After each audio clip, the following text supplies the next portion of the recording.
Life's eternal and grace is infinite, assholes. Yeah. When he told me the stories about Geronimo and a lot of people, they can program people, they can put in memories and all that stuff. Okay, but then how come you can't explain to engineers what their medical technology is doing? Okay, if the government is fucking with me and Patrick because we have ego problems, right? I get that from my family all the time. It's like, okay, and they're no way or shape or form using the technology to get you to do fucked up shit for money over genocide operations instead of standing up for the perfection of the Lord's Prayer. What are we going to do tonight, Brian? Same thing we do every night, Pinky. Try to take over the world, right? Do you understand? There's a summer place. Freakazoid. Okay. Do you get it?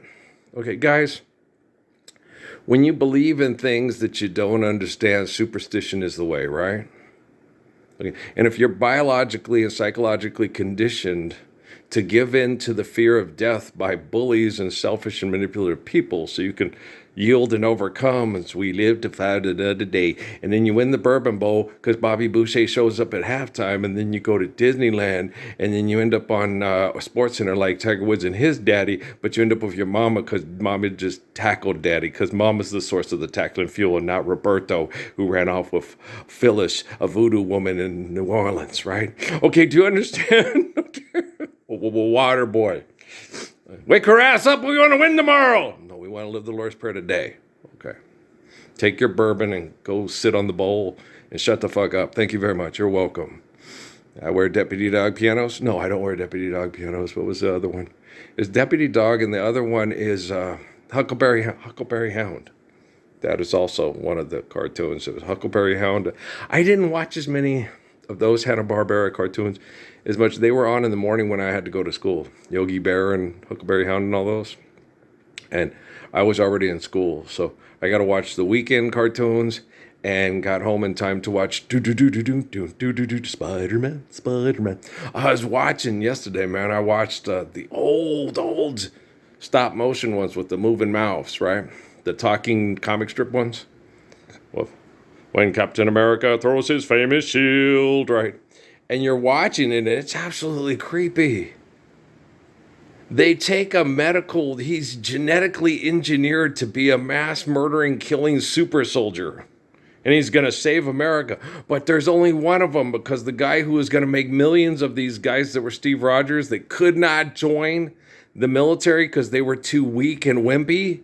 Like those George Atlas ads in the comic books where he gets sand kicked in his face, then he goes and works out for 6 months and comes and gets his shallow-ass girlfriend back from the bodybuilder asshole. Right? You're like, well, that's what I want. That's the woman I'm always dreamed of. See, and then you get these people, the guys, the trained killer that was literally terrified of me in Sierra Vista. When he came to monologue on me, he was being a badass. When I made jokes about him on YouTube saying he runs around with his gun all macho, walking around the thing, he knew I was talking about him because he's part of the service. He trains people. He's a trained assassin for the government. He's one of the best trained assassins for the government. But they know, okay, this guy, it's not fair. This guy has an immune system that's like almost inconceivable to most people, and I know what the word means. And his IQ is off the charts. He can come and talk to people that have studied stuff for 30 years and tell them where they're wrong and where they need to correct what they're doing and why they should be doing it and why they shouldn't. It's not fair because everybody prays through his line to be a god, and so he has just like uber genius in this DNA, and he can survive torture and abuse, But what they didn't realize was that he can survive torture and abuse without being like the people that get seduced by the brain chemical addiction that makes them feel powerful by being in power, right? And so this guy sat there and told me, I keep you safe basically with my gun from these other people that would come and kill you with their gun. Why don't you let them through and see what happens? You want to keep your job, right? You're addicted to it. And it would be embarrassing If a dad at Walmart who all half your business partners are sleeping with his wife and he doesn't get up and kill anybody because life's eternal, grace is infinite, and he wants holy covenants for everybody, right? And stuff. And Amy wasn't being a slut. Amy was just trying to stay alive and get her kids through. She was trying to make deals with the devil because she's a woman. Guys, the same thing affected Ian and the same thing affected Robin Williams. Like all the people I talked to, I'll never live to see it. They get so caught in the flesh and thinking, I'll die and I'll never see the kingdom of heaven. And they won't. And you'll self-fulfill that prophecy if you commit suicide. And that's why I tell people, don't commit suicide. Live to see it. Stand up for the Lord's Prayer with me. They'll torture you. Better to be tortured standing up for the Lord's Prayer than kill yourself and deny yourself the Lord's Prayer. And possibly deny yourself a genetic sequence to experience and enjoy the Lord's Prayer once we're living it. Don't lose faith. You're not Genghis Khan's left testicle. You're not Hitler's left testicle. You're my son. Okay? You're my child. Like all those kids in lockup. I wish you were my dad. Well, apparently I'm the guy from the book of Revelation that's the line of Adam, Moses, David, Jesus, John. And if you pray to me as father, then yeah, I'm your father. Luke, I'm your father. Not by Hitler's left testicle, not by cloning in a lab, but by the spirit of a perfect father that you long to be like. Okay, learn from your father's mistakes so you don't have to repeat them by trying to trap the soul in the mind and think that you're your genitalia or your clone or your robot. Right? Boy, this is good. This is really good. Wow. See what happens when you ask Jesus for help in prayer? Jesus, can you guys in the future help us fix the technology más rápido so we could be living the Lord's Prayer by dinner time? Because I hate waiting until breakfast. It sucks waiting until breakfast. I would like to, supper time. I like this to be, the day of the Last Supper of us being fucked in the head by money with technology. I would like to wake up in the morning and go, there's got to be a morning after where we're living the Lord's Prayer and applied physics worldwide. I know we'll be there by tomorrow. Right? I like, what was her name again? McGovern or whatever? I like her too. We had an album of hers that we bought after we saw the Poseidon Adventure, and I always thought it a stupid movie, but I really liked the song. But the other one I think was on there was, she wasn't, I think, the original to sing it, but I do like it. Go ahead and hate your neighbor, go ahead and cheat a friend, do it in the name of it. Yeah. On the bloody morning after, 110 soldier, that's it. 110 soldier rides away. Ba-dum-ba-dum-bum-ba, ba-dum-ba-dum-bum-ba. The Billy Jack song? Yeah, okay. So, used to watch those too, yeah. I tolerated the Billy Jack movies pretty good. I'm an anti-bully and, I don't like kids to be bullied and stuff. But just live the Lord's Prayer. Saves on a lot of action movies and karate fights. But I like karate fights. That's just because you're an asshole. Well, because most people that train insidiously. I'm the best karate fighter in the world. I've never trained insidiously. I'm fucking Edmond Dantes. I wasn't even trained by the priest in Chateau d'If how to use a sword. They come up, what? He just kicked my ass. What happened? It's energy through the faithful saying, protect us. And so he comes up, hits me. I don't feel it. Then I go, I really don't want to crack you in the knee, but I know how. Well, Jesus told me when I was a kid, you don't have to train excessively to stop people from killing people. All you got to do is just walk up to the big, professional wrestler and say, stop doing this. I love children. I want to live the Lord's Prayer. They say, don't, you sweep the leg, bam, stand over him and go, hi, you're a cinder block. I'm a 3-year-old Chinese girl. My daddy trained me to break it. That's your nose. I got your nose. There it is. Understand? I hate those motherfucking posers. They couldn't say a fly rhyme if it was right underneath their motherfucking noses. Got your nose. I've got your nose. I've got your nose. Now stand up for the Lord's Prayer. It's perfect. Okay. Here's your nose back. Okay. It's funny. What do you know for funny? I am just so glad that the Messiah is such a nice guy. I mean, we sat and watched him ever since June of 2009 out of Sierra Vista go from, wow, he's cute, to, wow, we've almost destroyed his entire physical existence through our jealousy, and we have no intention on stopping. God, we suck. I know. You get celebrities on, oh, he's dying from cancer. That's really sad. Did he stand up for a Lord's Prayer a day in his life? Isn't that a tad bit more sad? That he was a propaganda tool bag his whole life and died of Tropicana, Simply Lemonade, Simply Orange's tool bag of the Lost Boys. Thou shall not fall. Stand alone. Godsmack, seriously? Oh, go play a fucking casino for a paycheck to have bimbo sex. Seriously? Change your name to like Keith or something. Yeah, Keith. And then sing a real good song like, I'm sleeping and right in the middle of the blue. I think I love you. I think I love you. So what am I so afraid? I have that on the MP3 player. Godsmack? I don't have any Godsmack on. I don't stand alone. Life's eternal and grace is infinite. Muhammad told me that. You stand with all the faithful, Earl. That's a lot of beautiful people making sure we all live in the kingdom of heaven all on that day. I like Nina Simone too. Me too. Don't you love her version of "I Love You, Porgy"? That's so good, isn't it? Yeah, she's good. Her feelings. My favorite is still Morris Albert. I know everybody. Lots of people have sang "Feelings," but the original by Morris Albert, I love. I love it. I love Natalie too. I love Emily and Kate. I love Carmen, Noah, and Maverick. I love them too. I love children. Yeah. And I don't wish I'd never met you, go Earl, you never come again. Life's eternal and grace is infinite. You know, every day with you, Earl, is sweeter than the day before. Each day I love you because he's the living embodiment of the Lord's Prayer. Each day I love you more and more. And every day you're living in the Lord's Prayer, you're living more love. So every day with you, Earl, is sweeter than the day, sweeter than the day, sweeter than the day before. I like the classics for it too. What about the classic fifth, the sixth, the seventh time? It won't last, but it's all right. As long as we're not paying money for bills and we're living the Lord's Prayer, I'm there, man. And you'll find the groovy ghoulies love you too. Right. Okay, everybody shout. Come on, y'all. Sing out. It's time for the ghoulies get together. Ghoulies get together. Okay. More advertising and selling cereal in boxes. Make it stop. I'm working on it.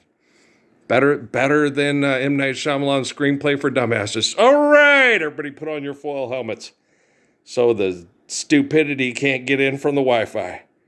Okay, take your helmets off. We're using it to live the Lord's Prayer. Hallelujah, brother. You're welcome. Okay, thanks, Jesus. Everybody tell Jesus how much you love him in the future. And in the past, sweet little holy child, apparently we didn't know who you were, and we had to sell Andy Williams records to buy the Phoenix Suns. And then sell the Phoenix Suns. Fourth, the fifth, the sixth, the seventh time, it won't last, but it's all right. Okay. It's a talking stick resort casino arena. Oh, we suck again. I'm working on it. Let's... Supper time, okay? Just make yesterday your last supper living in sin. If you can't do that, if I do it for you, you're not going to be able to tell the technology's not going to be able to collect the evidence to tell your family that you were an angel. I'm an angel. Okay, guys, love you. Peace.